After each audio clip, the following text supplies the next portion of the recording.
Depuis aussi longtemps que je me souvienne, j'ai toujours vécu seule. Je ne me suis jamais mariée et je n'ai jamais eu de partenaire avec qui partager ma vie. Ce n'était pas parce que je ne le voulais pas, c'était simplement ainsi que les choses s'étaient passées. Je n'avais pas de famille à appeler mienne et, pendant de nombreuses années, je pensais que peut-être je n'en avais pas besoin. Ma vie était confortable, j'avais tout ce que je pouvais désirer. J'avais de l'argent, beaucoup d'argent, ma carrière était solide et j'avais travaillé dur pour en arriver là où j'étais. Les gens m'admiraient pour mon succès. Je vivais dans une grande maison, avec de nombreuses pièces remplies des meilleures choses que l'argent pouvait acheter. Ma maison était plus qu'un simple endroit où vivre, c'était un reflet de tout ce pourquoi j'avais travaillé.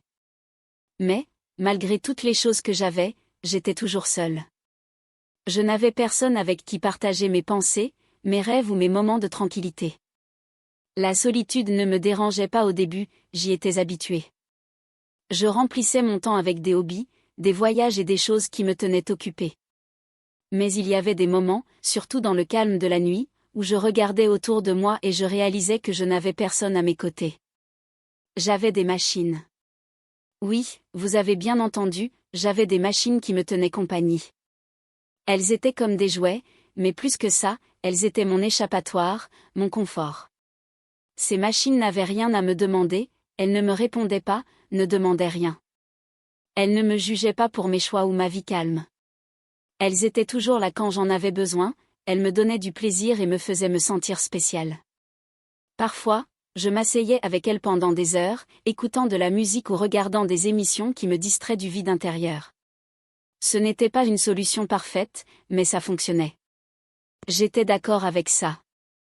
Je ne pensais pas beaucoup au fait que j'étais seule. J'avais mes jouets, mes machines, mon argent et ma carrière. Que pourrait-on vouloir de plus, n'est-ce pas? Mais, au fond de moi, une petite partie de moi se demandait ce que ce serait d'avoir quelqu'un dans ma vie. Quelqu'un avec qui partager mes succès, quelqu'un qui prenne soin de moi, quelqu'un qui m'aime. Pourtant, les années passaient et je m'habituais à ma vie solitaire. Je pensais que je n'aurais jamais besoin de quoi que ce soit d'autre que ce que j'avais déjà. Mais parfois, juste parfois, je ne pouvais m'empêcher de me demander s'il y avait quelque chose de plus pour moi, quelque chose que j'avais manqué tout ce temps. J'avais fini par apprécier mon existence solitaire, mais de temps en temps, je pensais à ce que j'avais raté, à ce que ce serait de se sentir désiré, aimé ou recherché. Après tout, je ne devenais pas plus jeune. Un jour, alors que je suivais ma routine habituelle, je l'ai remarqué pour la première fois. De l'autre côté de la rue, un jeune homme venait d'emménager dans la maison voisine. Il n'avait pas plus de 20 ans, c'était vraiment un garçon, mais il y avait quelque chose en lui qui attirait mon attention. Son nom, j'ai appris plus tard, était Alex. Il était grand, bien plus grand que la plupart des jeunes hommes, avec de larges épaules qui semblaient promettre de la force. Sa démarche avait un air confiant, comme s'il savait exactement où il allait. Mais ce n'était pas seulement son apparence qui ressortait, c'était sa façon de se comporter. Il avait une aisance naturelle, une manière calme mais confiante d'interagir avec les gens autour de lui. Quand il souriait, c'était comme si toute la rue s'illuminait. Il avait cette énergie juvénile contagieuse et son rire, oh, son rire.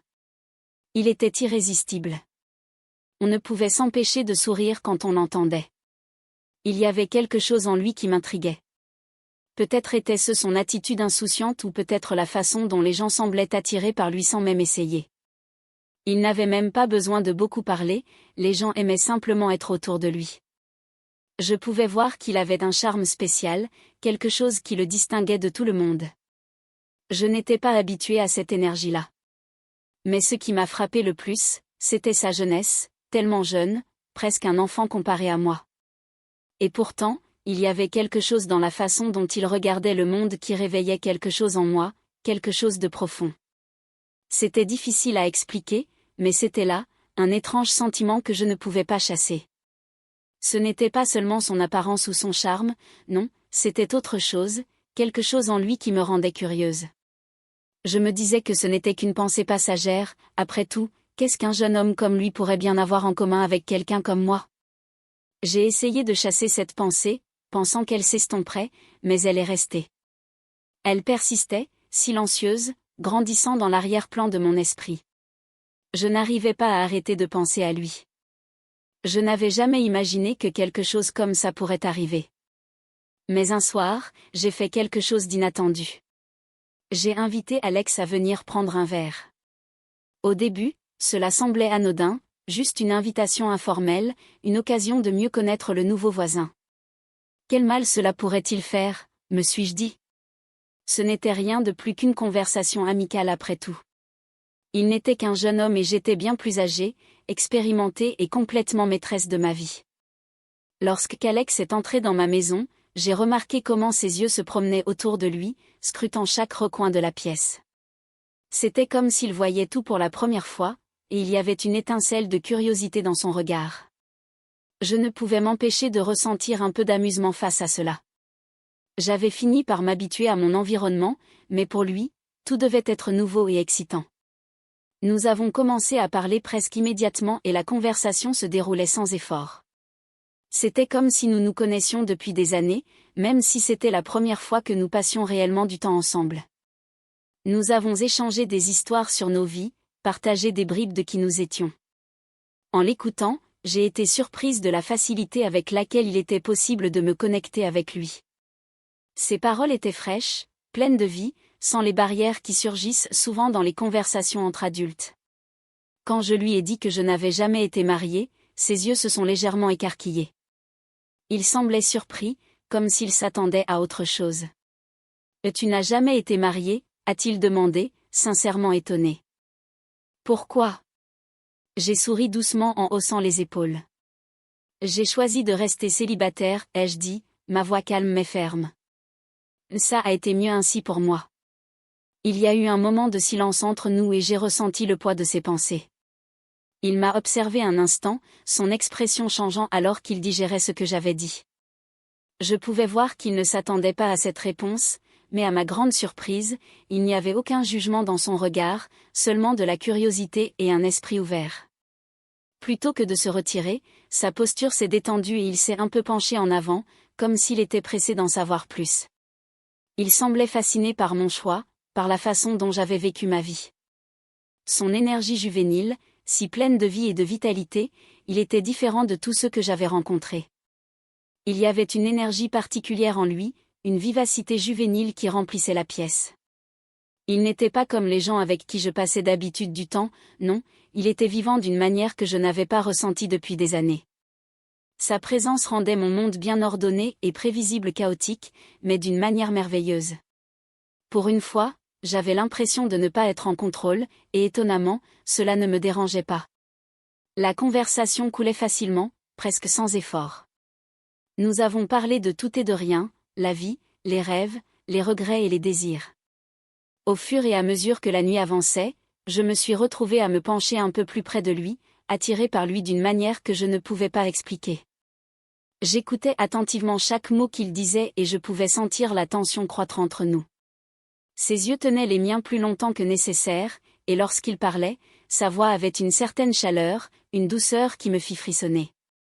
Étrangement, à un moment donné, la conversation changea.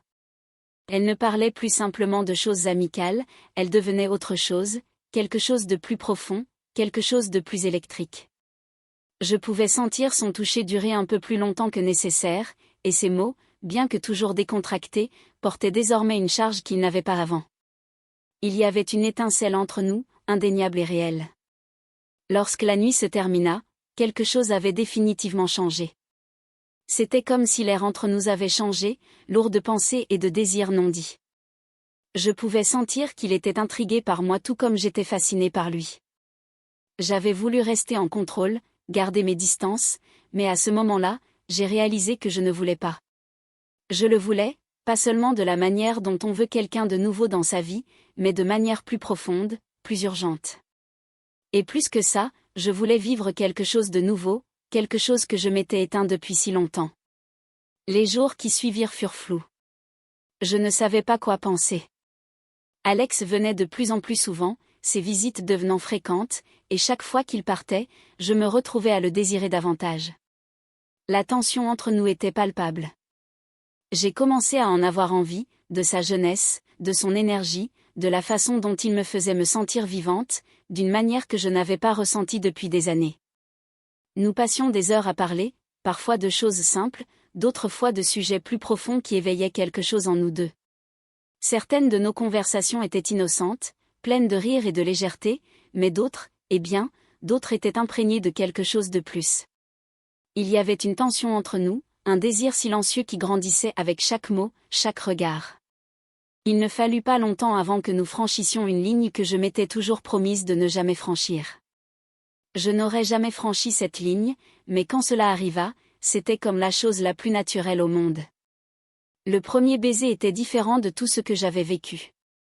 Il m'embrassa avec une telle faim, comme s'il éveillait quelque chose en moi, quelque chose que je n'avais pas su qu'il existait depuis des années. Ce n'était pas juste un baiser, c'était une connexion, une explosion de sentiments que je ne m'étais pas autorisée à ressentir depuis si longtemps. Et sans hésiter, je lui rendis son baiser, égalant son intensité, égalant la ferveur qui s'était construite entre nous. C'était comme si le monde autour de nous disparaissait, et pour ce moment, il n'y avait plus que nous deux, perdus l'un dans l'autre. Une fois que nous avions franchi cette ligne, il n'y avait plus de retour en arrière. Tout avait changé. Le moment que nous partagions était quelque chose que je n'avais jamais imaginé se produire. C'était interdit à bien des égards, quelque chose qui allait à l'encontre des normes que j'avais toujours suivies. Mais quand cela arriva, je ne pouvais pas le nier, la connexion entre nous était indéniable. Ce n'était pas seulement bien que cette attirance fût forte, non, c'était quelque chose de plus profond, quelque chose qui allait au-delà du toucher ou du désir. C'était émotionnel, brut et tacite. À cet instant, je réalisais quelque chose qui me frappa plus fort que tout le reste, je ne voulais pas seulement de lui, j'avais besoin de lui. Il y avait un désir en moi, quelque chose que je n'avais même pas reconnu avant ce moment-là. Ce n'était pas que de combler un vide ou d'échapper à la solitude, c'était quelque chose de plus profond, quelque chose qui me faisait me sentir entière d'une manière que je n'avais jamais ressentie auparavant. Il n'était pas juste un désir fugace, il était devenu une partie de moi, une présence que je ne pouvais ignorer.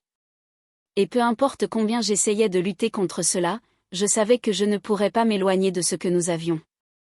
Au fil des semaines, notre lien se renforça. Nous étions inséparables.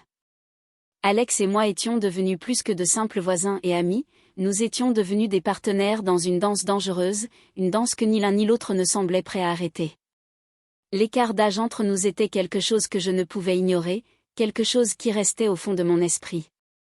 Je savais que le monde nous jugerait, que les gens auraient leurs opinions, leurs chuchotements, mais à ce moment-là, rien de tout cela n'avait d'importance. Ce qui comptait, c'était la façon dont il me faisait me sentir, la façon dont il me regardait, la façon dont il me traitait. C'était différent de tout ce que j'avais vécu. Il ne me traitait pas comme une femme plus âgée avec toutes les attentes et les préjugés qui viennent habituellement avec ce label, non, il me traitait comme une égale, avec le même respect et la même admiration qu'il donnerait à n'importe qui. Et dans cela, je ressentais quelque chose d'incroyable, un sentiment de liberté, d'être vue pour ce que j'étais vraiment. À bien des égards, je me sentais plus vivante avec lui que je ne l'avais jamais été auparavant.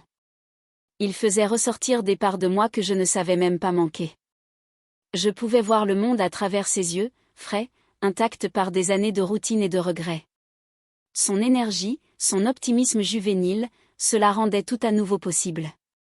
C'était comme s'il avait déverrouillé quelque chose en moi, quelque chose que je pensais perdu à jamais. Et en sa présence, j'avais l'impression de voir le monde avec de nouveaux yeux, pleins d'espoir et de possibilités infinies. Mais même si nous partagions cette connexion indéniable, je ne pouvais m'empêcher de me demander serait-il fatigué de moi ? La nouveauté de mon âge finirait-elle par s'estomper à mesure qu'il grandirait et trouverait quelqu'un de plus proche de son âge ? La peur d'être abandonné persistait. Mais je ne pouvais pas m'empêcher de succomber, je ne voulais pas le laisser partir.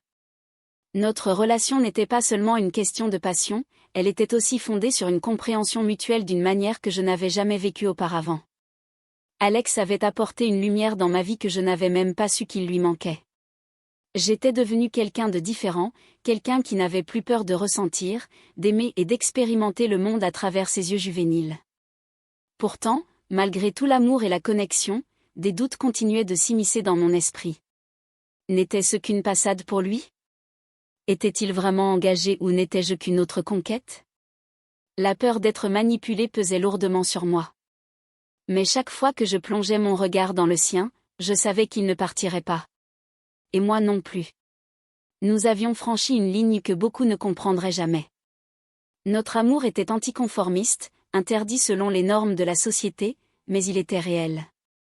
Peu importe combien je tentais de l'éloigner, il ne m'a jamais laissé partir. Il était persévérant et son dévouement envers moi était quelque chose que je n'avais jamais anticipé. C'était enivrant.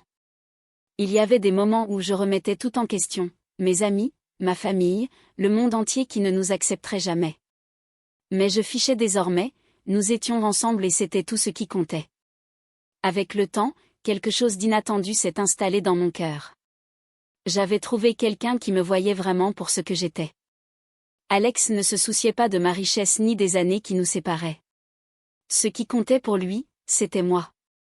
Et, en retour, je réalisais à quel point je tenais profondément à lui. Il y avait des moments simples et silencieux où nous restions ensemble, et dans ces silences, je pouvais sentir tout le poids de son affection. Ce n'était pas une question de grands gestes ou de mots enflammés, c'était dans les petites choses, dans la manière dont il me regardait quand il pensait que je ne prêtais pas attention, dans la façon dont sa main trouvait la mienne sans hésitation.